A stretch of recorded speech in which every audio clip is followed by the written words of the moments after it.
Leadership, featuring former Wake Forest head football coach Dave Clawson. Thank you for being with us, Coach Clawson.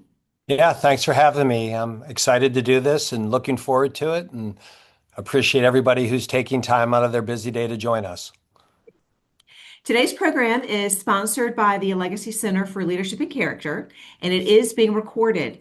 Now, just a quick plug for the Allegacy Center. They are also hosting a reception in Farrell Hall prior to the next face-to-face speaker event on February the 26th. This will be with Lieutenant General H.R. McMaster, and be on the lookout for details that will be posted to the chat. It's now my pleasure to welcome Pat Sweeney, the Executive Director of the Center, who will introduce Coach Clawson and get us started. Sounds good, Stacy. Thank you. I want to, the format today, we're going to use a combination of a little bit of fireside chat. I'm going to ask just a couple questions of Coach up front, and then we'll open it up to the audience. So please put your questions into chat and we'll get them answered. It is an honor and privilege to introduce Coach Clawson. He's an executive affiliate of the Allegacy Center for Leadership and Character. He is also a special assistant to the athletic director and the board of trustees. He's a football analyst for ESPN and ACC networks. And then prior to all that, he was a legendary football coach at Wake Forest, led the program to its most successful year, 7 straight bowl games, back-to-back top 10 ratings.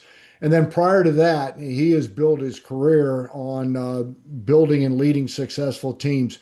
He is 4 times coach of the year in 4 different conferences. And every program he went into, he has built a winning team. So, Coach, it's an honor and privilege to have you here joining us.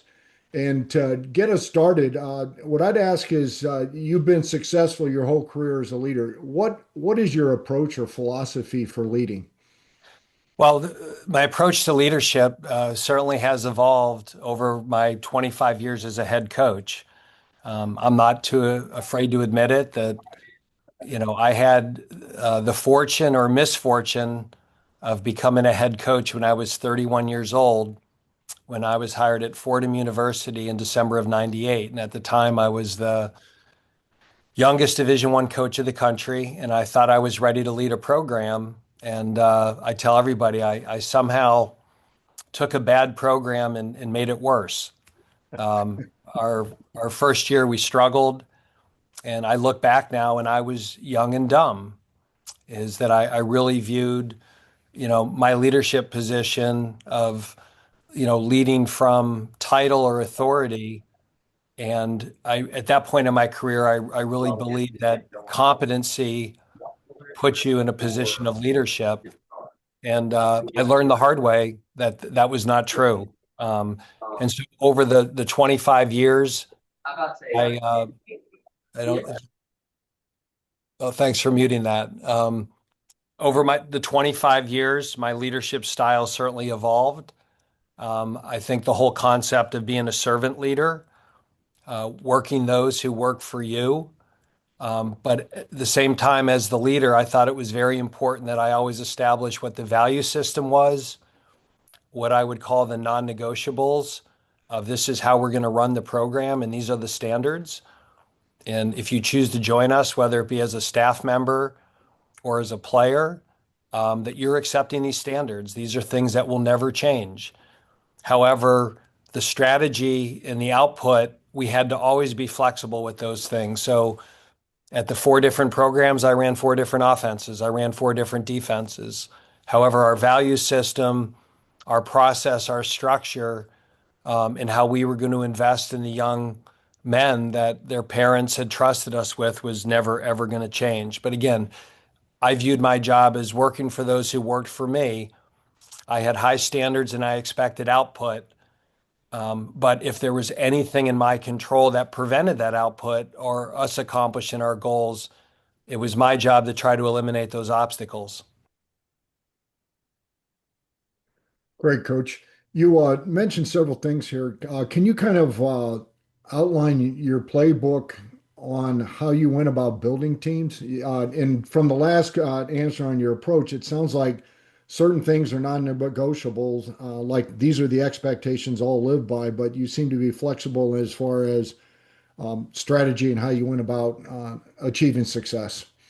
Well, I think as the leader of an organization, it's very important that you are constantly presenting a vision to the group of where you want to be. This is where we're going. And no matter where you are at that moment, this is the end goal. And so at Wake Forest, it was to run a championship competitive program. It was to have high graduation rates with high GPAs so that we were preparing young men for life after football, that we wanted to be a source of institutional and community pride, which meant that it wasn't just what we did, but how we did it. That we wanted people to take pride in our process, and we wanted Wake Forest University in the faculty and the students to take pride that we were a football program that fit within the Pro Humanitate mission of the school. And so those were always the goals. Now, having said that, when we get young men into our program who are 16, 17, 18 years old and are away from home for the first time, like I said earlier, they had to know what the value system was, what the standards were. And, we had rules, and with those rules, there was accountability. I always felt like rules without consequences are just suggestions, but at the same time, rules without relationships causes rebellion.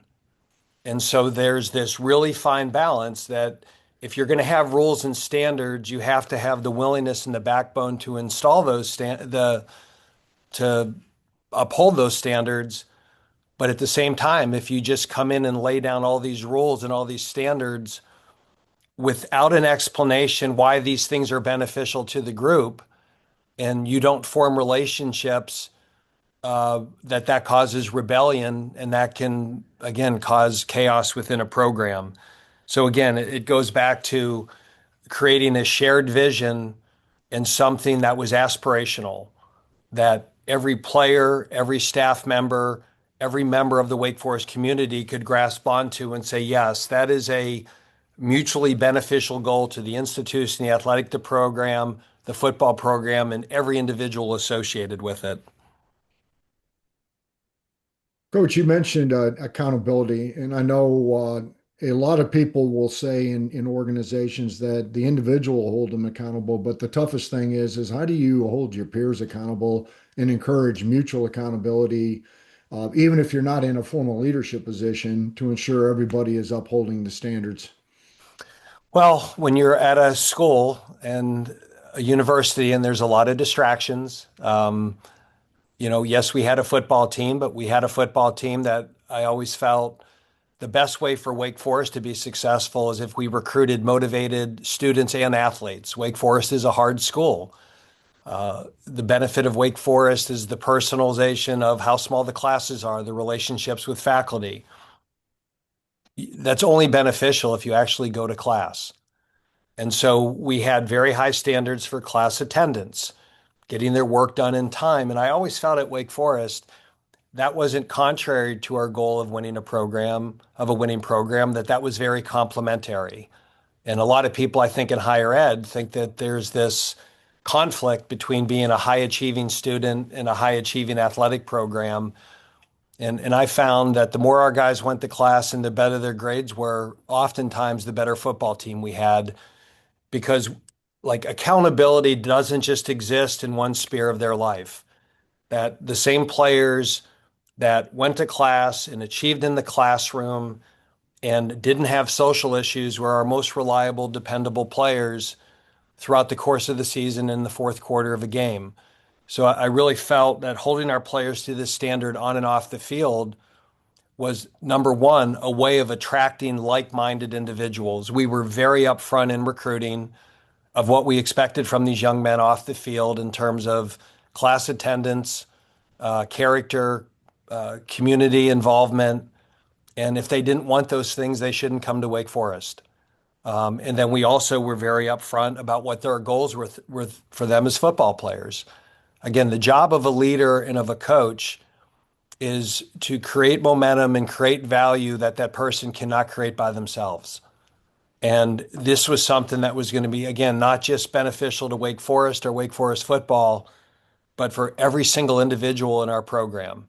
And I told all of our players that if you want to be a great football player and you want to be pushed athletically, and if you want to be a great student and you want to be pushed academically, that combination at Wake, I felt was unique in college football. But if they didn't want either one of those accountabilities or those pressures or those accomplishments, this was probably not the best place for them to go to school. Because there's certainly places you can go that, football is really important, but it's not academically rigorous. Or there's certainly places that are academically rigorous that don't play competitive football. We wanted to be the best of both worlds. Coach, you bring up a huge point there. Is it sounds like you recruited athletes. They had to have a base set of competence, but it was more of a culture fit to your program than anything else that would make sure that they continue to sustain and or thrive within the program. Is that accurate? Yeah, our evaluation process and our recruiting process, again, there was three huge check marks. Number one, we had to recruit players that had ability and the ability that we thought would help us compete for an ACC championship because we are in the ACC. It is a Power Five, now a Power Four program, and competitive matters. We need to win. And secondly, if they weren't good enough to play, they probably weren't going to have a good experience. And then those people become unhappy in our program.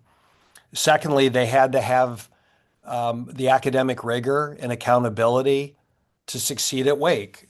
Again, the nature of Wake being a small school, small classes, full-time faculty teach every class. With that comes accountability. And if they didn't want that was going to reflect negatively on us within within our university. And third, that we had to recruit players of high character. I think one of the greatest things about Wake Forest is that it was small. But one of the negatives of Wake Forest, and I didn't take this as a negative, I thought it was a positive, that I thought student athletes or even students with poor character stick out like sore thumbs here. And so that character piece was critical. So when we recruited a young man, if we didn't feel he possessed the character that was going to be a credit to our institution and our community, there's a lot of 4 and 5-star players that we chose not to recruit because even though I would have loved to have them on Saturdays, I didn't think I'd want to deal with them Sunday through Friday. Yeah, And that's ultimately, those players wouldn't have been happy here. And we weren't perfect. Certainly over the course of 11 years, at times we made mistakes. And then when we realized it was a mistake, we always gave them the option of they need to change or leave. And some of them fortunately changed and there was great success stories. And other guys left by choice because they knew they wouldn't ever conform. And other guys had to leave by our choice, which really was their choice because they chose not to follow our standards. and it's a powerful way to perpetuate your culture. The other thing, Coach, is it sounds like your culture had a huge developmental theme to it. How did you kind of infuse it through the assistant coaches, down through the players, the senior players, developing the younger players? So this was something, again, I learned the hard way. In 2005 at the University of Richmond, we had a great season. We won what was at that time the Atlantic 10. We advanced in the playoffs. We were ranked top 10 in the country. And the following year in 2006, we had most of the team coming back. And in 2006, we underachieved. And we were just as talented as 2005. But even though we retained a lot of talent, we had lost some really key leadership pieces to our team. Maybe not the best players, but the best leaders. The guys that held other players to the standard off the field, the guys that prevented distractions and social issues from happening. And so it made me realize, and again, this was at this point, I had been coaching for 16, 17 years, that no, it wasn't just important that I learn leadership, that I had to develop in our team. So starting in 2007, I started a leadership development program. And basically, it was a 4-step program that the first year when they were freshmen, we got them to avoid making big mistakes. You know, freshmen, when they first get to school, are most vulnerable to making a huge mistake that they can't recover from. So it was educating them on making good social decisions. And then their sophomore year, we kind of taught them what it is to be a good teammate and a good follower. And then junior year, we started getting into leadership concepts. And the whole idea was that if leadership was so critical to the success of the program, and I always thought it was 3 pieces. There had to be a minimal talent level, there had to be program discipline, but to truly have a championship program, you needed outstanding player leadership. And I really believe that's one of the reasons that we had sustained success at Wake Forest, going to 7 straight bowl games, is if you look who the captains were for those 7 straight years, it's a who's who of great leaders, of whether it's John Wolford or Cam Serenay or Brandon Chubb or Ryan Anderson, or, I mean, you name it. Sang Bassey, Justin Stranad, Justin Haran. We had incredible captains and leaders that when we struggled, we never fell off the cliff because we had a group of young men that could stabilize the ship for us. And so our bad years started becoming 7 and 6 and not 3 and 9, 4 and 8 until the very end there. Coach Ed, I mean, I love that systematic approach to building leaders and creating a pipeline. How did you empower your players, especially out on the field? Well, again, we had a leadership development group and a leadership council in the spring, and those guys took the place of the captains.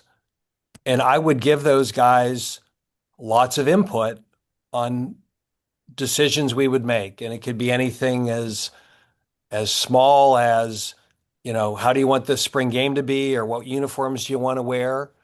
Or major things like, okay, guys, this discipline happened in our program. What's the right way to handle it? And what we were trying to do is teach these young men that leadership is hard. Leadership at times is lonely.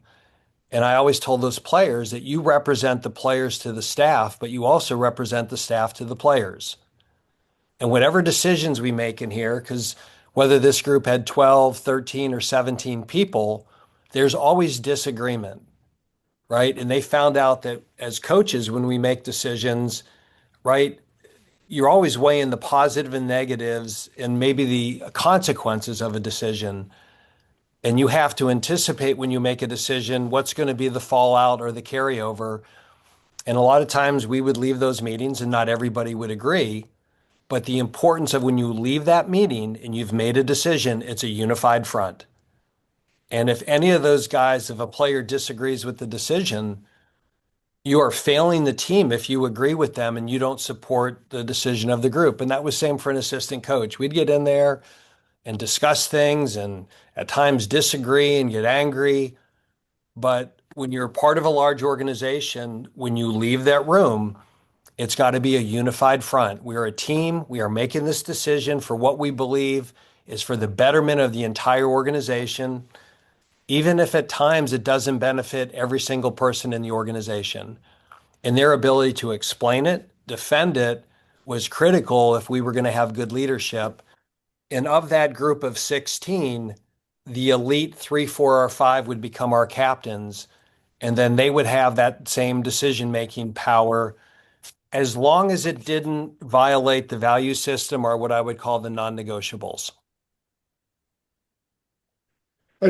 Coach, you bring up, you invite them in on the council, and what you're asking them to do is probably one of the greatest leadership challenges they'll face. It's peer leadership.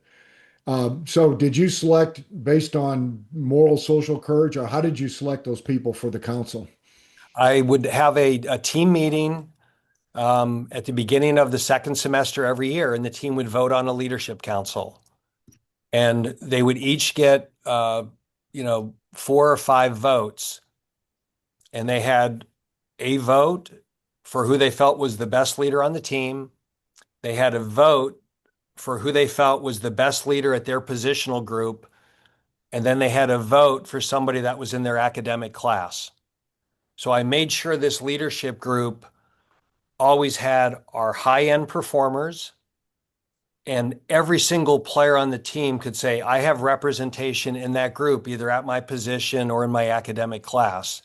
And that was very intentional, so that whatever decision we made got carried back to every position group and every academic class. And at the same time, we were always including seniors, juniors, sophomores, and freshmen. This became a pipeline to be our captains.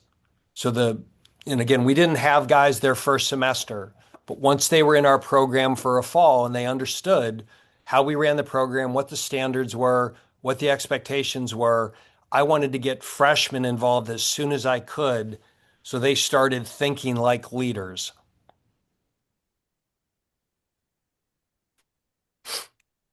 Did that cascade down through your organization? I mean, that's a very powerful statement. It sounds like we view every player as a leader on the team, even if they're freshmen. And a lot of organizations won't do that. They're individual contributors. I heard it sounds like even a brand new freshman showing up at Wake Forest is a leader. Well, again, they weren't all leaders, but our goal was to always find out who the leaders were. Because if they were on that group, they were voted by their peers. And I would always say the vote isn't for the most popular, the best player, that who do you feel represents the values of this program on and off the field in a very consistent way. Because we were with them during the day, during practice. I don't know what goes on once they go back to the dorms or, again, you're not allowed to say dorms anymore, residence halls. So I'm showing my age on dorms. I lived in a dorm. Students now live in residence halls. But they knew what went on, Saturday nights. And, it was important that those players recognize that their peers intentionally put this in this position to be a leader. And because of that, their obligation wasn't just to their best friends or their roommates or their suite mates, but their obligation was to the entire team. And some people embraced it and loved it, and other people didn't like it. They didn't like the pressure of that. So that was, and again, it always got better. I think they understood the concept better as sophomores, and the ones that were exceptional at it became junior captains. And there were other guys that kind of learned those traits later, and then they became really good captains as seniors. Like Justin Sternad was a guy that I think he was very well liked. He was very popular. And by the time he left our program, not only was he a great player, but he was also a great leader. Okay. Coach, we have a question from the audience, and it says that you mentioned every decision has to be defensible. And how do you coach your players or leaders and have them stay confident in a decision when the outcome is either not immediately positive or not what you expected? Well, part of being a leader is at times you have to make really hard decisions that you feel are best for the group that don't impact every single member of your organization in a positive way. And again, the decision-making tree is always what's best for the group or the team or the program, one, what's best for the individual, two. And secondly, part of being a leader is you try to make decisions that provide the best for the most, but at times you're misunderstood and you don't always have the chance or the opportunity to explain yourself. Or you're explaining yourself to people that don't want it explained to, that they're not everybody is rational. And I think part of training leaders is you're teaching them that you have to at times have thick skin, that you're not going to please everybody, And if you want to be a leader, you're constantly making that decision of, is it more important that I'm respected or liked? And if it's more important that you're liked, then you probably shouldn't be a leader. If it's more important you to be respected, then you got to hold your ground. And at times when individual players would maybe be challenged of why'd you do this, I said, your support comes from the rest of the group, right? That if you don't all stick together and you're not a unified front and you can't pull each other in to explain why this is better for the group and this is your decision and this is why you made it, if they find the weak link and that's the weak link in the chain, then everything falls apart. And so when players got voted to the leadership committee, I always gave them the option of declining it. That if you're not going to have the courage, if you'd rather be liked than respected, you can choose not to do this. And every now and then we had a player say, Coach, I don't want a part of that. I'm friends with these guys and that's okay. There's, the old saying is get the right people on the bus and in the right seats. And we had a lot of really good players here and good people that had no desire to be good leaders. But the sooner you know that, the better, so that you don't put people in those positions that don't want to do it or aren't willing to do it. Okay. Coach, just to follow on a little bit deeper, have you ever made a decision that was an absolute mistake, and how did you handle that with the team? Millions of them. Okay. Yeah, Can I you made a share lot of, one and kind of how I did mean, you I, approach I, that to keep I made a lot credibility? of bad decisions. I at times maybe picked the wrong starting quarterback, or I made the wrong decision to go for it on fourth down, or I made a wrong recruiting decision or a wrong personnel decision, or I lost my cool on the sidelines and, got a unsportsmanlike penalty, which happened to me twice in my career. And I almost cost us a game with one of those things. And I just think any leader, the sooner I owned it, admitted it, um, you know, the quicker that we could move on. But yeah, I mean, there's times that I thought something happened and I'd yell at a player and I found out in the film that it wasn't that player, it was somebody else. And I would always publicly apologize to the kid in front of the group that, I'm extremely flawed too. And I do what I think is best for the group. And sometimes in the heat of the moment, we played an emotional game. We play a sport that we're really competitive. And at times, Coach Clawson was at fault too. And I always found out the sooner I owned it and the sooner I admitted it, the better off we were. Again, sign of strength to be able to have that vulnerability. Coach, another question from the audience is have you ever had a extremely talented player and that was really important to the team for winning or increasing the chance of success, but had a very negative attitude, either directed to the coach or the school or the organization? And how would you handle such a player? Well, it's kind of, I always felt it was a three-step process. So first of all, we always had regular evaluation um, with our players, like 3 times a year. And, I think there's different things that you have to address. There are certain things you have to address immediately when there's conduct detrimental to the team. Um, like I always felt if I pretended it didn't exist or turned a blind eye to it, that behavior would probably multiply very quickly. Because the second that a player or a staff member doesn't withhold the standards, and as the leader, if I didn't address it, then I was complicit. And I was given a subtle message that that was okay, that that was now acceptable in our program. And I really didn't mean what I said. Secondly, I always tried to address it with the young man and tried to understand why the behavior was happening. You know, is there something in your personal life? Is there something else going on? Is there anything we can help you with? And at times, those would lead to great discussions and great relationships that they were dealing with a personal issue, and this was their way of expressing it. And your ability to sit down with them, get them help them through it, provided some of the most lasting relationships I've ever had. But at the end of that conversation, there had to be a realization of what they did was not okay. It was not acceptable. And if they continued to do that, they could not be part of our team. And we lost some really, really good players during my time here, um, that felt that, you know, and sometimes their strength came from their ability, that they felt that they could test the standards because of who they were. And I always felt that was um, one of those short-term, long-term decisions of what would have been best in the short term of turning a blind eye to it or letting it go would never have been best in the long term. And my goal was always to finish my career at Wake Forest. I didn't ever want to coach anywhere else. And so I always made a decision, that I felt was best in the long term of the program, um, even though maybe it cost us a couple of wins maybe during that season. So again, maybe some of those 8-win years, we could have had 10-win years, but I don't think we ever would have had the consistency we had if I allowed some of those behaviors to happen. Coach, when you mentioned sometimes some very talented players just couldn't change the attitude, how did you communicate that to the team when somebody, especially a very talented player, decided to leave?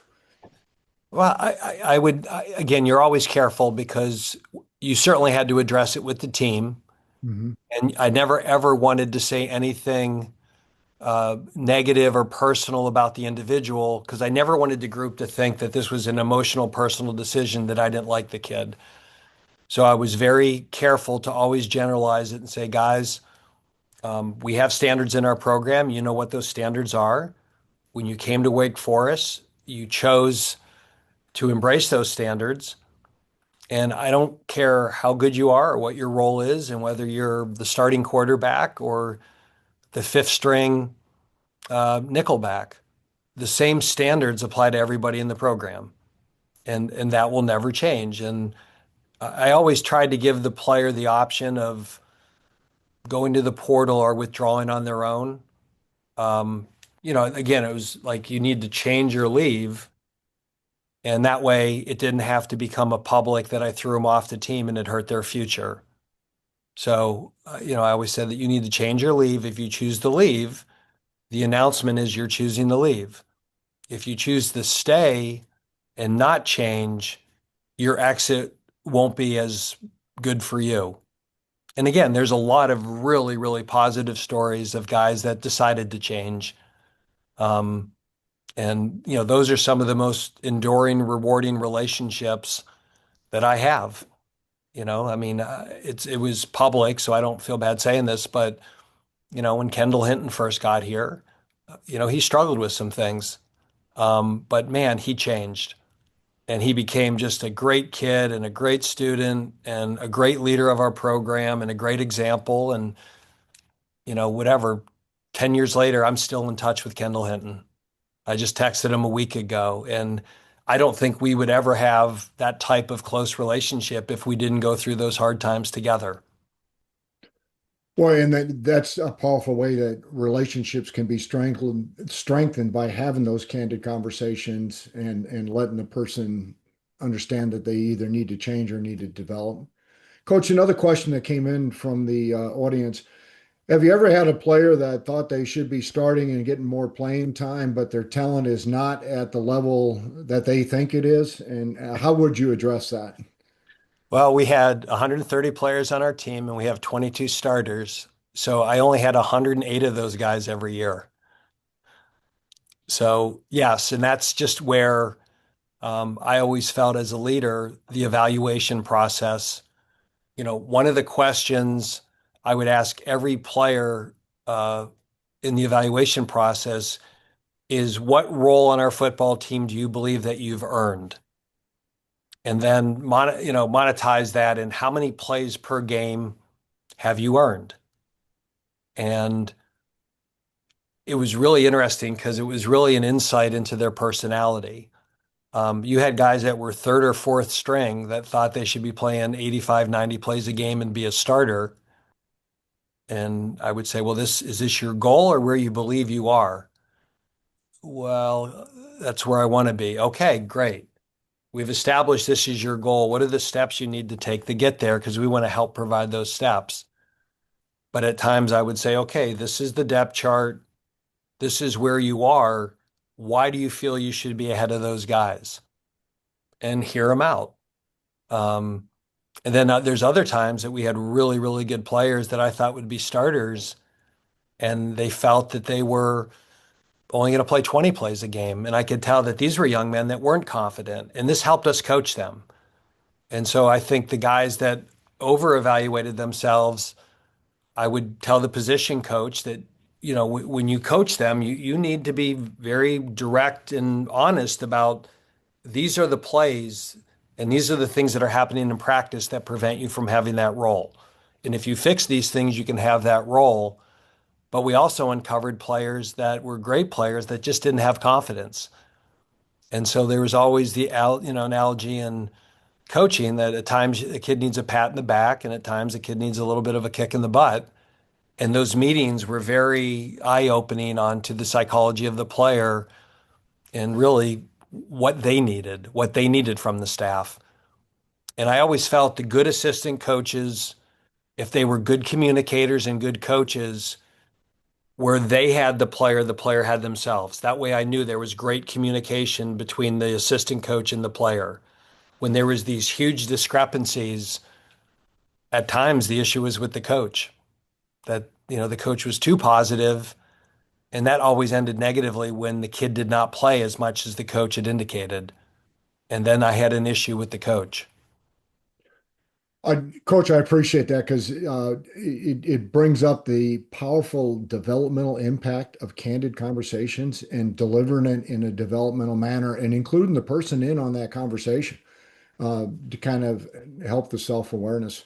Coach, we have another question in the chat saying, how do you balance your own personal standards, and you have very high standards, with what is minimally acceptable in a team or an organization? So you're not evaluating everybody by your super high standards. Well, that's why it's really important to, you know, clarify what the standards are. And then I think anytime you're a leader and you establish standards, if you don't follow them yourself, then the whole organization will crumble, because the worst thing you can ever be as a leader is a hypocrite. And there's an old saying that people will not follow leaders who they know their character to be flawed. Um, and so if I was going to demand that people be on time, that I showed up 10 minutes early.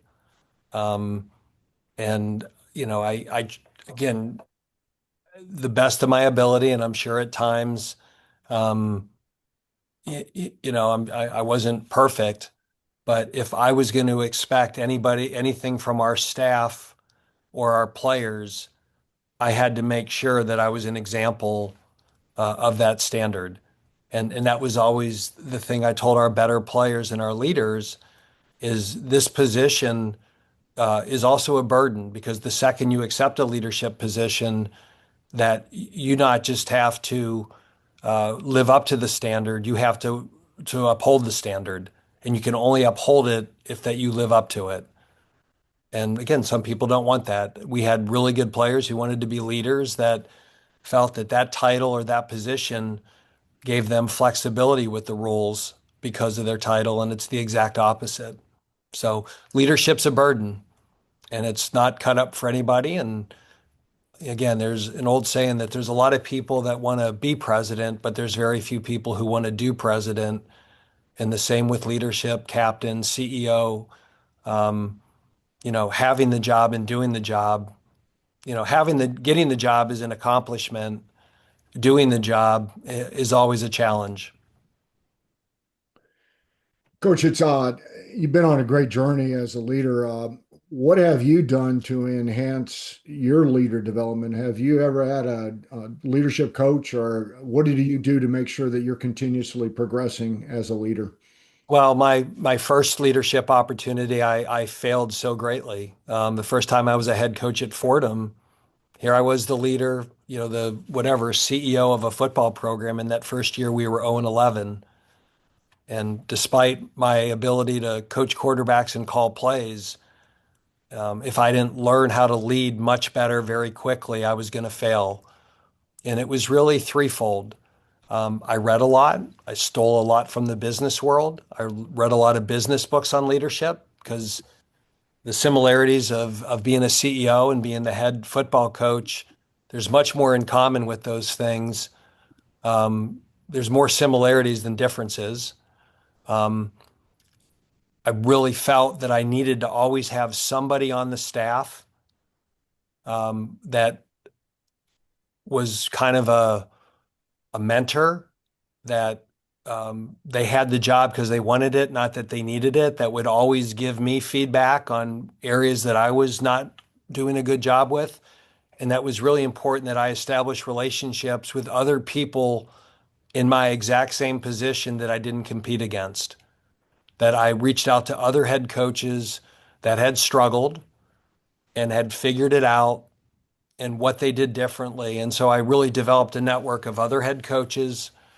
I started reading business books and leadership books like crazy. And I also tried to have somebody on the staff that could become a confidant, that had the courage to tell me when I was making a big mistake. And I knew that their motivation was only to help the team. So I'd say those three things, again, study, you're always learning, you're always evolving, having somebody on the staff that holds you accountable and holds you in check, and developing those peer relationships outside your organization. Coach, reflecting back on just a absolutely phenomenal career, what advice would you give the leaders that are on this call? Just, you know, to develop that support network. Um, I think a lot of times when you're a leader, you're the boss, and there's the difference between being a nice boss and a good boss. If you're the boss and you're in charge, um, it's not your job to be everybody's friend. It's your job to lead the organization in a positive way. And at times that is a very, very lonely chair. And if you don't have a support network outside your job, whether it be, having a faith, your family, friendships, peers, at times you're going to need to get support outside your organization, or the job can get very lonely. And I would just say, be very thoughtful and intentional about what the value system of your organization is, what the non-negotiables are, what your standards are. Do you expect people there early? Do you expect them to stay late? What is their expected output? How are they going to be evaluated? The more you can think through those things before you hire people and assign jobs, the less likely there'll be philosophical differences. My job every time I hired somebody, is my goal was to always hire somebody I would never then have to fire. Because hiring somebody's easy, firing somebody's hard. But if you make the wrong hire, you're going to have to fire, or you're not doing your job. And so, when you hire people in your organization, make sure you talk through your value system. Make sure you talk through what the standards are. Make sure you talk through the expected output and the evaluation system, so there isn't any bad hires because of miscommunications of, well, I thought this is what you wanted. The more you can clarify jobs and expectations, the more likely you're going to attract like-minded people that have similar goals. And that's not to say that you attract your clones. You don't want clones. You want diversity of personalities and skill sets. That's what makes an organization run. But there needs to be a collective value system that everybody agrees on. Coach, I really appreciate your time and insights. And three that kind of popped out for me is codify your culture, recruit for culture fit, and make sure you're investing in the development of your players, kind of that long-term perspective. The other one was the power of candid conversation as far as facilitating the development of the people and the organization. What a gift you give your people.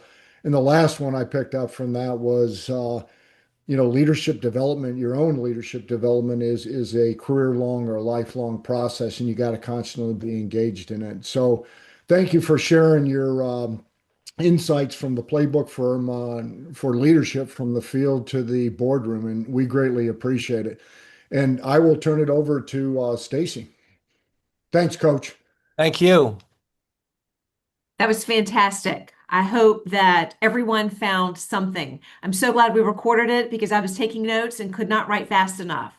So thank you, Coach Clawson, for being here, and to all of you for joining us today. We will follow up with a link so that you can watch this again, as well as a link to the face-to-face reception that we mentioned early on in case you'd like to join us.